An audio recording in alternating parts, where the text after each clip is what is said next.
Alright, hello everyone, and thank you for tuning in once again to the Black Box Podcast, BBOR, Black Box Online Radio, coming to you from West Virginia. Today we're going back to 1996, very specifically December 26th, where the body of Jonbenet Ramsey was found in Colorado. I mean, this is one of the perhaps most famous unsolved murder cases in the United States of America, in the entire history of the USA. And there's a lot to say about this. We've been covering Jonbenet on this channel for a while now, and one of the things I have to admit is perhaps there is some contradictory evidence contradictory evidence to what I had been promoting in the past.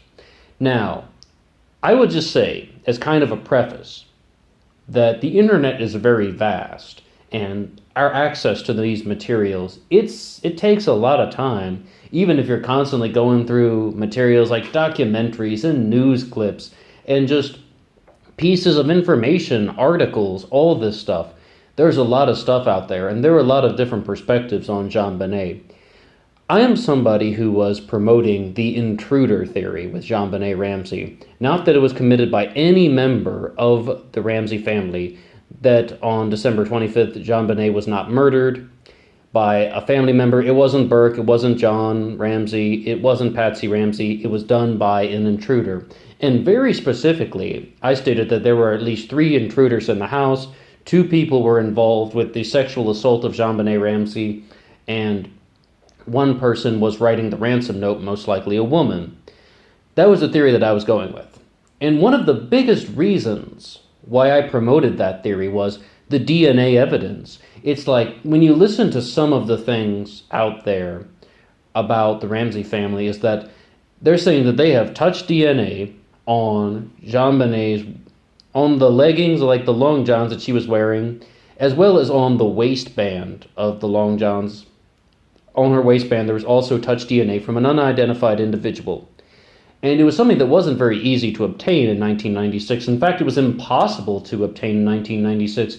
I don't believe that they learned about that specifically until 2008, if I recall correctly.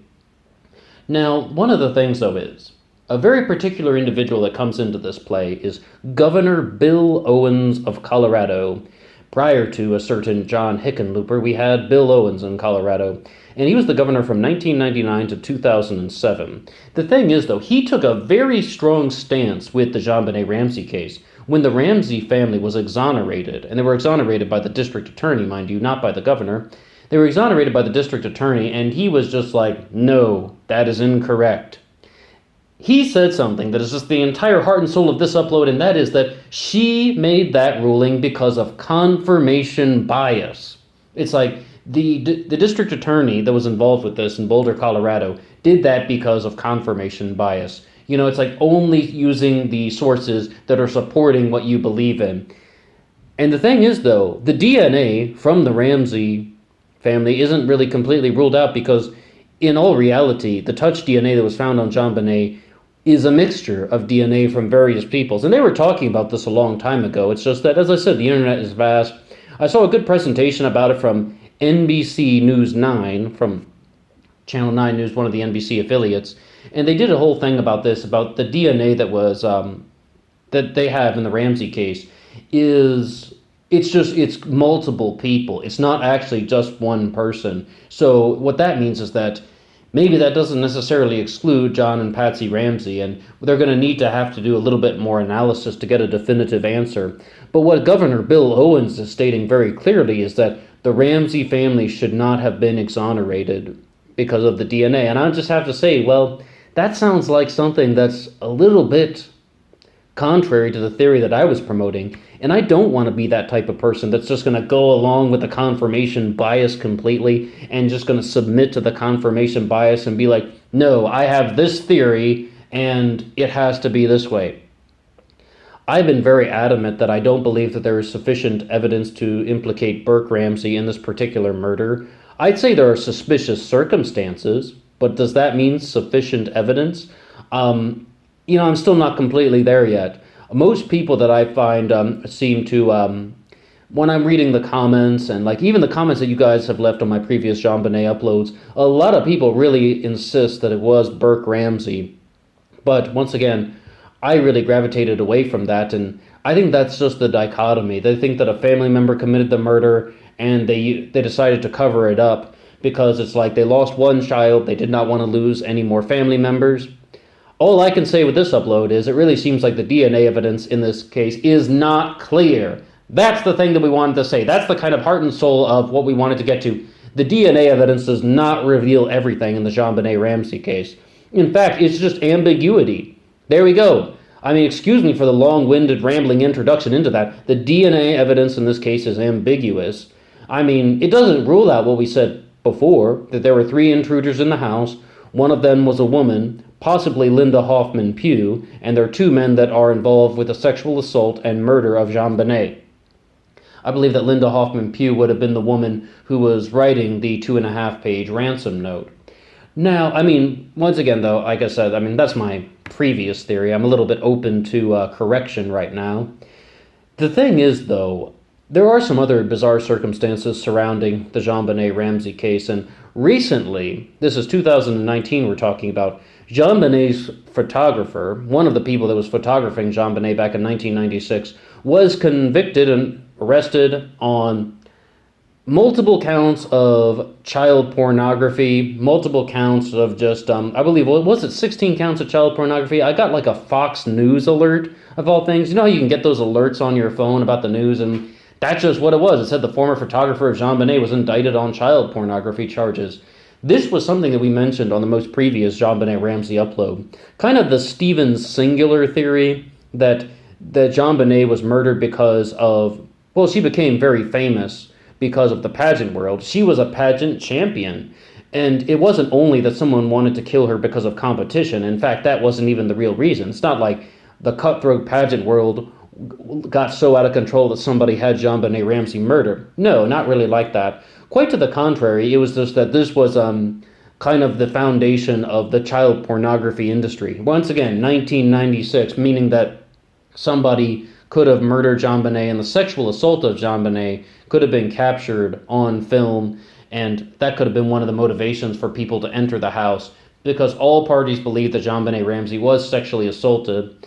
On this channel, we've discussed a lot the theory from Sweetie B, who is the author of the book Little Girl Blue, who states that that Jonbenet was sexually assaulted with the head of the paintbrush. I believe the exact paintbrush that was used in the garrote. Of course, the garrote that was used to asphyxiate Jonbenet belonged to Patsy Ramsey. All the materials that were used with the ransom note and everything like that, they were found in the house.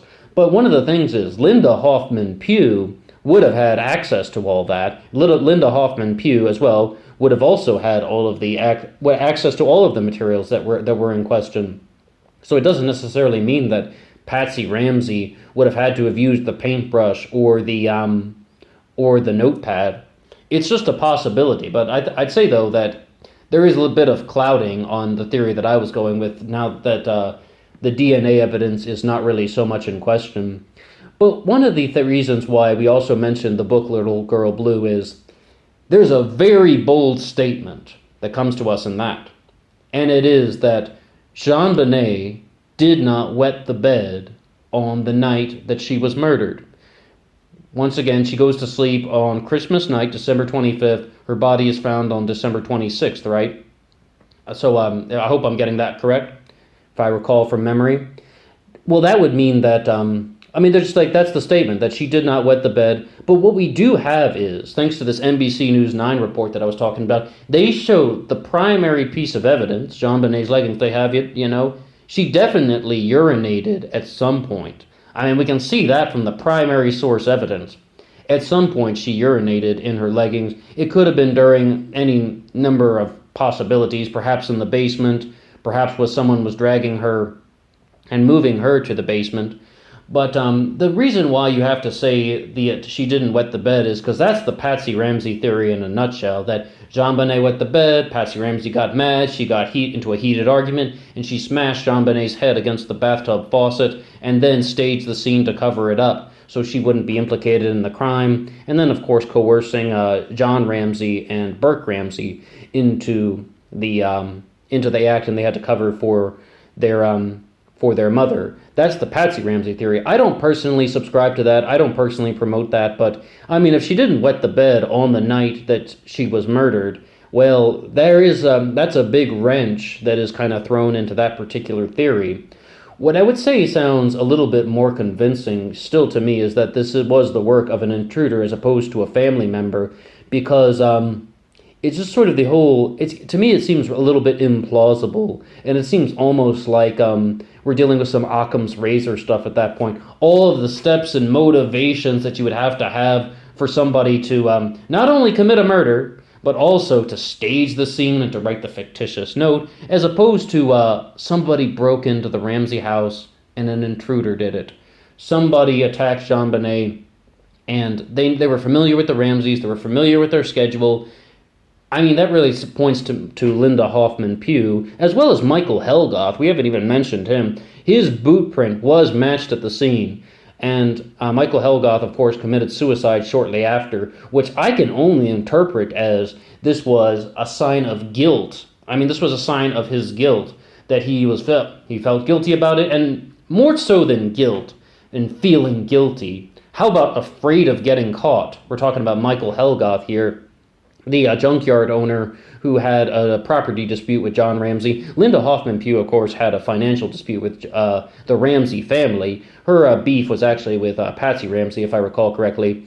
But when we're so really going to be looking at this, is this actually the work of something like the pornography theory that we mentioned, that, you know, they wanted to get revenge on the Ramseys, and they knew of a way to do it, and that was to involve somebody in the kind of child pornography circle. They knew someone who could get some serious revenge on the Ramsey family, and they were pulled into this situation.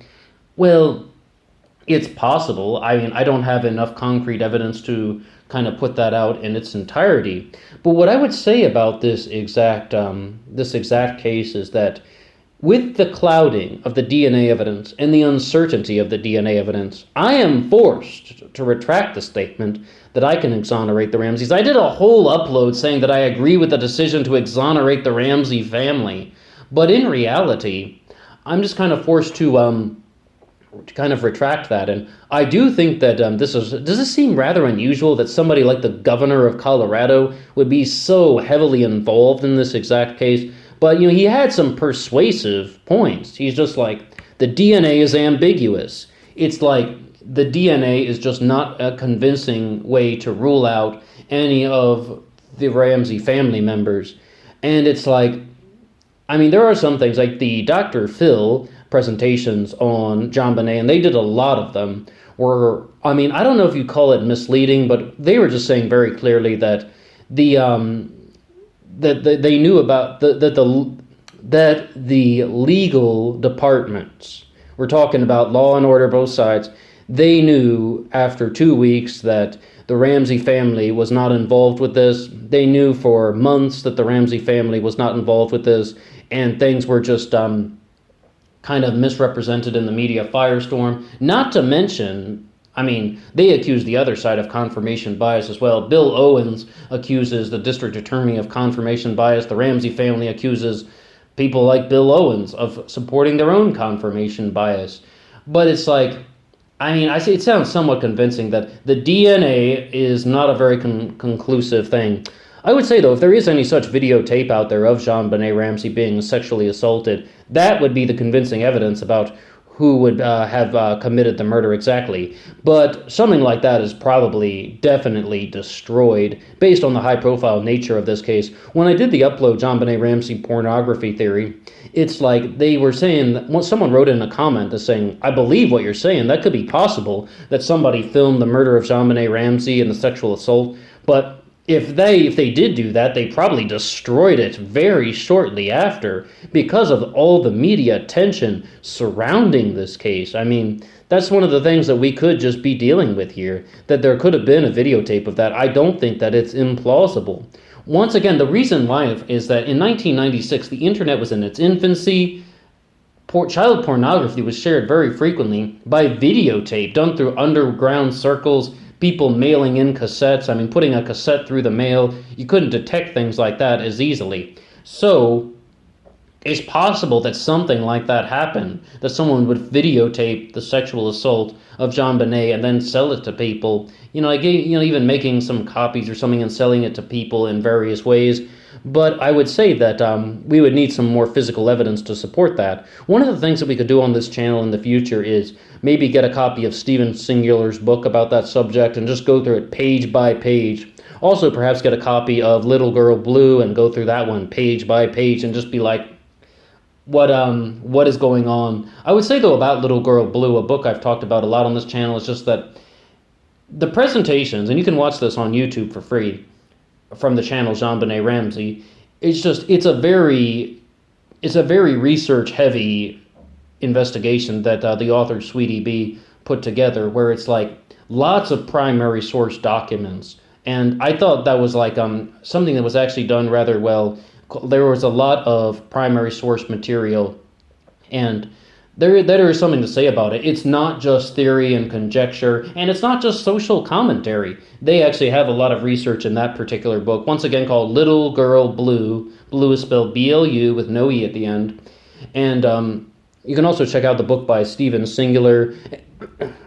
Oh, excuse me.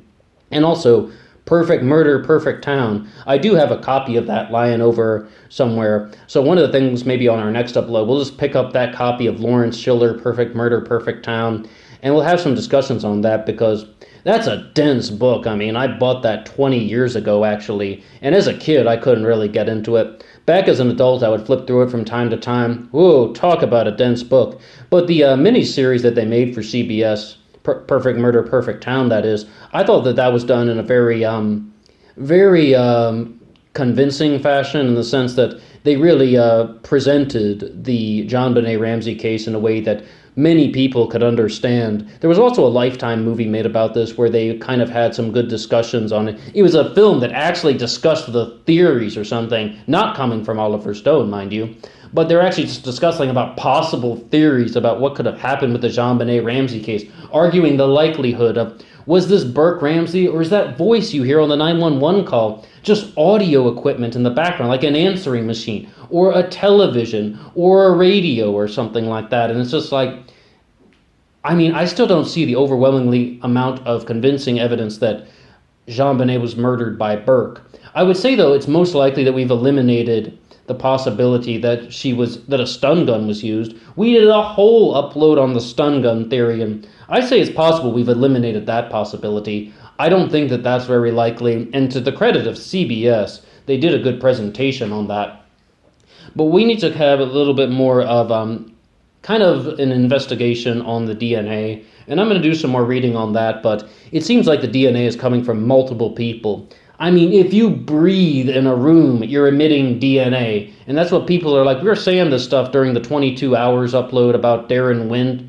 If you breathe in a room for 5 minutes, you're going to be leaving some type of DNA. Think about all the DNA that could have come, from people touching other people's hands and stuff, handshakes and, patting somebody on the back, and maybe you get a flake of their hair. DNA can come from a wide variety of places. So it is an ambiguous situation that we're dealing here. That's all I can really say about this for now. What do you think about the DNA evidence in the Jonbenet Ramsey case? Do you think that there is any possibility that the murder was committed by a family member, or do you think that it was an intruder? Do you believe that it was John Ramsey, Burke Ramsey,